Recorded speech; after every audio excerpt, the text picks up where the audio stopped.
পুরুষার্থ ইষ্ট প্রতিষ্ঠার জন্য করলে অন্যে তোমার ইষ্টের প্রতি সেই সঙ্গে সঙ্গে তোমার প্রতি অনুরক্ত হয়ে ওঠে। মানুষকে বৃত্তিমাফিক সেবা করার ফলে উভয়েরই সর্বনাশ হয়, কিন্তু শ্রেয় কাউকে ফুলফিল করার জন্য, পরিপূরণ করার জন্য যদি কাউকে সেবা করা যায়, সকলেই মঙ্গলের অধিকারী হয়। শ্রী ঠাকুর অনুকূলচন্দ্র আমাদের সামনে তিনি চোখ খুলে দিলেন।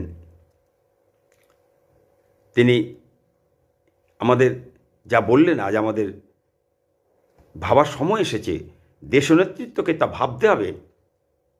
আবার আমি বলছি, তিনি বললেন মানুষকে বৃত্তিমাফিক সেবা করার ফলে উভয়েরই সর্বনাশ হয়, কিন্তু শ্রেয় কাউকে ফুলফিল করার জন্য, পরিপূরণ করার জন্য যদি কাউকে সেবা করা যায়, সকলেই মঙ্গলের অধিকারী হয়। আমি আশা করব আমার দেশ ভারত যোগ্য নেতৃত্বে আরও এগিয়ে যাবে এবং আগামী দিনে ভারতের নেতৃত্ব একজন সর্বশ্রেষ্ঠ আদর্শকে মাথায় নিয়ে গোটা বিশ্বে সে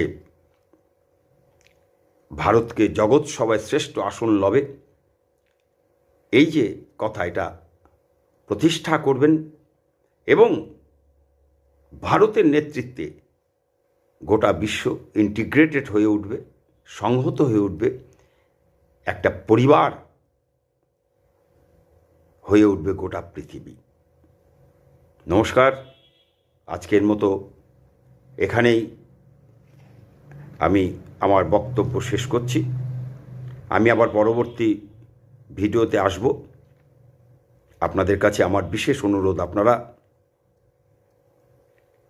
আপনাদের মতামত ভিডিওটা পুরোটা শুনবেন,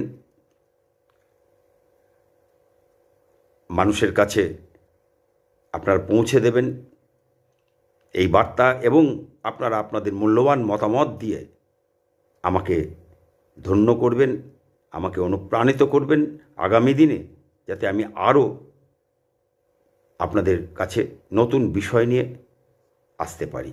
নমস্কার, জয় গুরু।